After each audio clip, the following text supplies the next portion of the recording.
उसके बाद में मोटर फोटर सब बिजली उजली के थी, सब गिरा के मतलब पूरे पूरे मतलब एकदम बर्बाद करके मतलब कहीं रहे लायक नहीं है। लोकेशन में कितना बड़ा दिन से होता रह रहे हैं है, आप?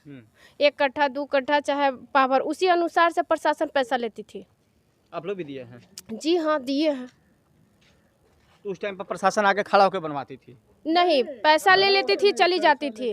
और जैसे जैसे आप दीवार खींचते थे, आपका लेट होता था, उसी अनुसार से वो पैसा पहले से अगर पता होता तो 3000 मकान हम लोग लेके नहीं कोई लिया था। इतना सारे मकान बने हैं तो 2000-3000 मकान देके राजीव ही नगर लोग के बनवाए। नेपाली नगर मोहल्ला है और आप देख सकते हैं कि नागासाकी हिरोशिमा जैसा तस्वीरें सामने आ रही है, क्योंकि यहाँ पर परमाणु बम और एटम बम नहीं छोड़ा गया था। यहाँ पर नीतीश कुमार के द्वारा एक बम छोड़ा गया था, जिन्होंने घंटों में पूरे राजीव नगर के जो नेपाली नगर मोहल्ला है उसको धूमिया मिटा दिए हैं। आप देख सकते हैं कि तमाम यहाँ लोग ऐसे लोग हैं जो कि लगातार यदि कोर्ट इस पर संज्ञान नहीं लेता तो रातों रात जितनी भी बिल्डिंगें दिखाई देती नीतीश कुमार के सभी अधिकारी खड़ा होकर इस बिल्डिंग को तोड़वाने शुरू कर देते। और यहाँ पर जिस प्रकार से आप देख रहे हैं तस्वीरें बताता होगा कि लोग कैसे अपने घर परिवार चलाना स्टार्ट किए हैं और सरकार और कोर्ट के निर्देश के बावजूद ये सभी सुविधाएं मिलना शुरू हो गया। यदि आप प्रकाश देख रहे हैं तो नीतीश कुमार का देन नहीं है, ये हाई कोर्ट का देन है।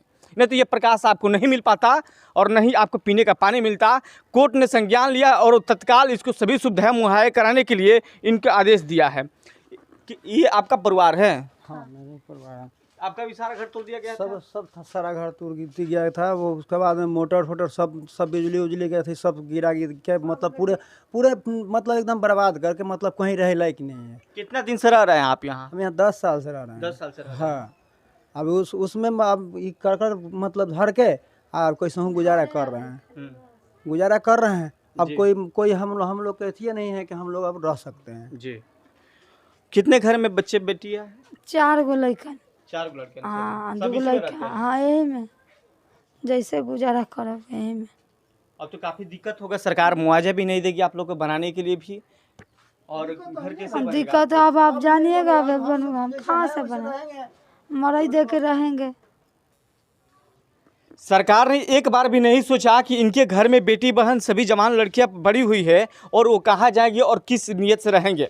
और बिहार में जिस प्रकार से लेकर अपराध बढ़ रहा है और कहीं ना कहीं बड़ी छोटी घटनाएं देखने का लगातार मिल रहा है, लोग रास्ते चलते लोगों को छेड़ना शुरू कर देते हैं, तो आप सोच सकते हैं कि ऐसी सुनसान जगह पर कौन क्या कर सकता है और इसके जिम्मेदार कौन होगा।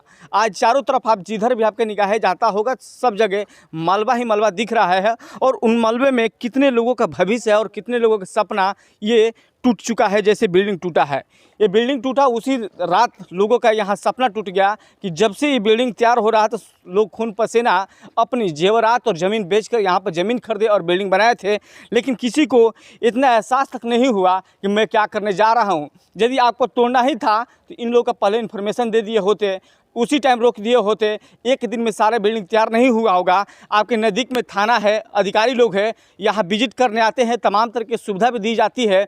आखिर सरकार के सभी ज़मीनें हैं तो इतना सुविधा क्यों दिया गया था? हाई कोर्ट ने अधिकारी है वो क्या कर रहे थे जब इतने बिल्डिंग तैयार हो रहे थे, इतने सारी सुविधा मिल रहा था, तो आप लोग क्या कर रहे थे, इतने लोग कैसे देख रहे थे? तमाम ऐसे मुद्दे हैं। और फिलहाल जिस प्रकार से अगले निर्देश तक, कोर्ट के अगले निर्देश तक सभी जो यथासंभव जो स्थिति है उसको इसी तरह बहाल रखना है। किसी भी सूरत में यहाँ पर नहीं किसी प्रकार का निर्माण होगा, नहीं किसी प्रकार का भवन टूटेगा।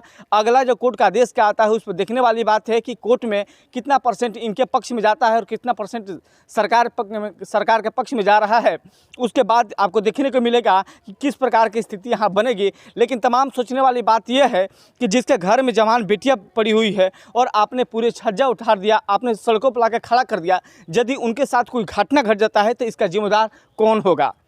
बच्चे पढ़ते भी हैं? बच्चे पढ़ते हैं, बेटी जो है ग्रेजुएशन कर रही हैं जी, उसकी शादी भी करनी थी। लेकिन अब तो डर लग रहा है देखने से भी। हाँ, डर लग रहा है। कब शादी करनी थी आपको?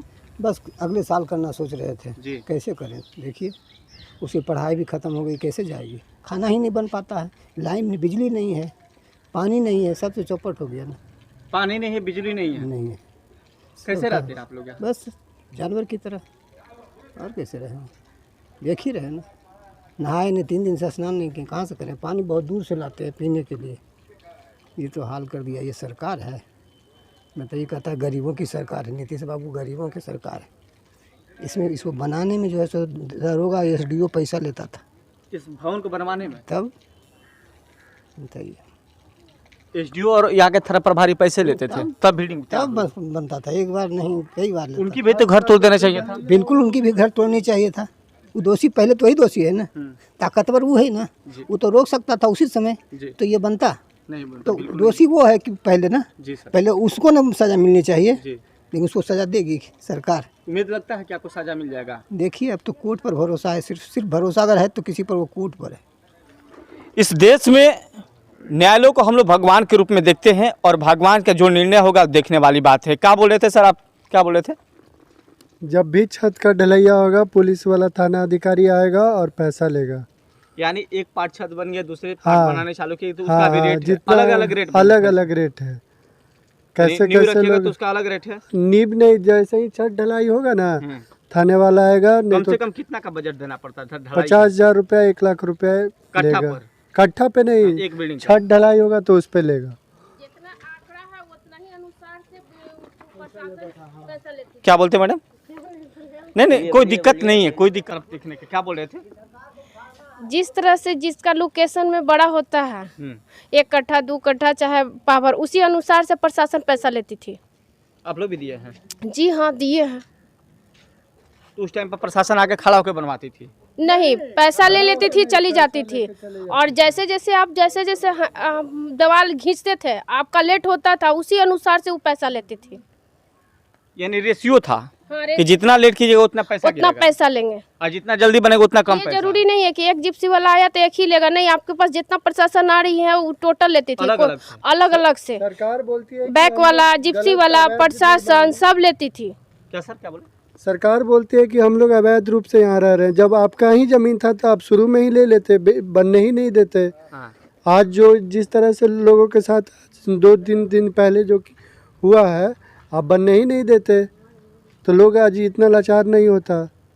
सही बात। हर एक आदमी को बेघर कर दिया। सर जो स्थिति है, क्या लगता है आप लोग को उम्मीद किससे है?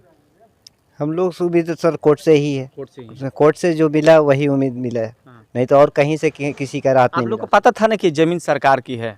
सर हम लोग को पता होता तो क्यों बनाया जाता? अगर पता होता तो एक मकान नहीं, यहाँ 2,000 3-3 हज़ार मकान बने हुए हैं। पहले से अगर पता होता तो 3,000 मकान हम लोग देख के नहीं कोई लिया था। इतना सारे मकान बने हैं तो 2,000-3,000 मकान देख के ही लोग बना हुआ है। जी जी सर। ये उम्मीद है। बाबू क्या नाम हो तुम्हारा? तनु, तनु। कहाँ रहती हो? यहाँ पे रह। इसी घर में? पढ़ने जाती हो? पढ़ाई होता है अभी? हाँ, अभी पढ़ने जा रही हो? नहीं अभी नहीं जा रहा है, अभी नहीं जा रही? क्यों नहीं जा रही? अभी टूट गया है गाड़ी से के लिए।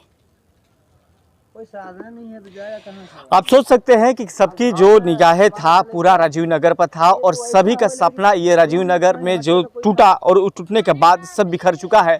लोगों की उम्मीद नहीं है कि फिर से इस जगह को खूबसूरत बनाया जा सकता है, लोगों की उम्मीद बनाया जा सकता, लोगों का आलीशान बिल्डिंग बन सकता है। 1-1 रुपये इकट्ठा करके 1-1 ईंट तैयार किया गया था, लेकिन प्रशासन के मनमाने के चलते आज लोगों को सड़कों पर आना हुआ और अपना इज्जत बचाने के लिए भी सोचना पड़ेगा।